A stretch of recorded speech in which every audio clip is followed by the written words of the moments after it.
Diva by profession, cook by heart. I love cooking for my 3 boys.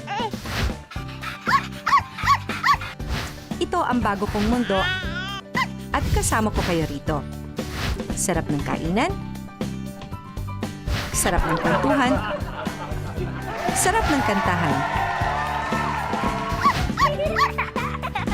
Sarap Diva! Mga kapitbahay, kahit malamig ang panahon, mag-iinit ang Valentine's dito sa Sarap Diva dahil ngayong umaga may niluluto po akong wedding proposal. Yes! Magkakakuntsaba tayong lahat dito at dahil hindi basta-basta ang magpo-propose, kukuha tayo ng tips mula sa isang heartthrob na kahit happily married na for 4 years at meron ng 2 chikiting, ay nakakakilig pa rin naman talaga. Mga kaibigan, ang nagpapangiti po kay Miss Judy Ann Santos. Siyempre, si Mr. Ryan Agancilla. Hi! Hey, Reg, good morning. Good morning, heartthrob! Oo naman! Vaporub. At bago tayo magsabwatan dito, magluluto, magpapakitang gilas lang tong si Ryan. Balita ko, ito daw ang inyong favorite na breakfast in bed.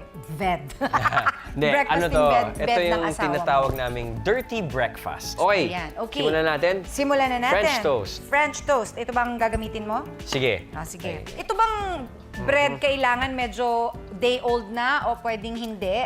Pwedeng day old oo. para hindi sayang. Hindi sayang. Oo. Siyempre magtatanong ako ng mga very light question.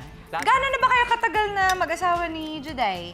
Mag-asawa, magfa 5 years na this year. Oo. I have to tell them something. Alam niyo kasi my husband and I sang for their wedding. And then, in return, ito pong si Ryan at si Juday, they treated us to a really wonderful dinner at home. Juday cooked for both of us. Ang chef namin si Judy Ann Santos SS, di ba?